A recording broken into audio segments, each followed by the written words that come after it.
kanuni jana tumezipitisha.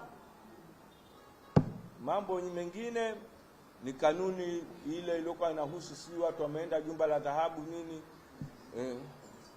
Ile kanuni tumelaumiwa kwamba imerudiwa sijui nini. Imerudiwa ni msimu mmoja. Ni msimu mmoja. Hawezi kukaa baada ya mechi tukatengeneza kanuni. Sasa hivi tumetengeneza kanuni. Kanuni nadhani imerudiwa. Adhabu mbalimbali za hela zimewekwa, lakini pia tumekubaliana kwamba tunanunua vifaa. Kuna vifaa vya kudetect harmful gases. Tutanunua vifaa hivyo, vitakuwa vinatumika kwenye chumba. Mtu akikataa kuingia kwenye chumba, tutapima. Tukiona kwamba hakina matatizo, mechi itaendelea, matokeo yatabaki yale yale, lakini tunachukua pointi 5 kwenye mfuko aliona. Kama hana pointi 5, tutaanza na minus. Hilo tumeliweka hivyo.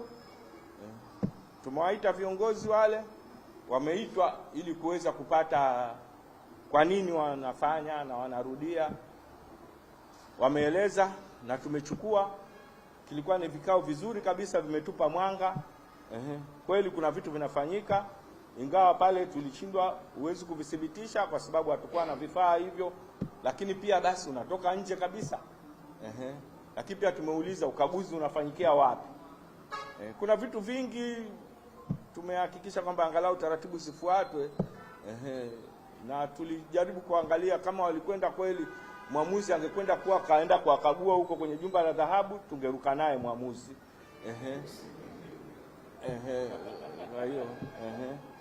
Kwa hiyo kuna vitu vingi ambavyo tunavirekebisha. Na jamani, kanuni duniani, sheria zimetengenezwa kwa ajili ya matukio. Linapotokea tukio ndio linatupeleka kutengeneza. Na ndio maana kila msimu tunapitia kanuni, tunarekebisha. Ingawa mwaka huu kanuni zimerekebishwa kwa kiasi kikubwa sana.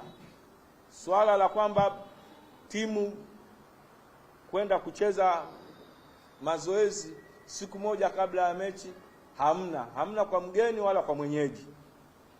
Hata huko duniani hamna hiyo taratibu.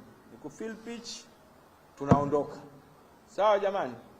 Kwa hiyo tutakwenda marekebisho pia. Mikoa ambayo ina viwanja vinachezea ligi tumeshavipa ithibati kwamba tutachezea, lakini lazima kuwe na viwanja vya mazoezi. Tutakagundua kwamba hata huo sehemu ya kwenda hamna sehemu ya kuchezea viwanja vya mazoezi, basi tutawaambia ukatafute kiwanja kingine. Ndio maana hata sisi mnakuta msisitizo tumepewa Chani, tumepewa Afcon, lazima muwe na viwanja vya mazoezi.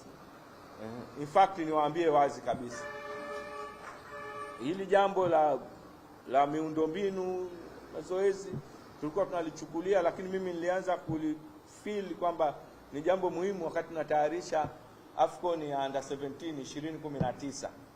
Ndio nilikuja nikaona kwamba swala la viwanja vya mazoezi ni vya msingi sana. Lakini kila mashindano yanayoenda, na ndio maana ukakuta tulitengeneza viwanja kwa ajili ya Chani, lakini viwanja vya Afcon vya mazoezi navyo level yake yatakiwa iwe ni kubwa zaidi. Kwa sababu hata hao wachezaji wanaokuja Afcon ambao wanacheza timu zao huko Ulaya, timu zao zikija zikuta kiwanja cha mazoezi hakistahili, watamzuia mchezaji wao asiweze kucheza.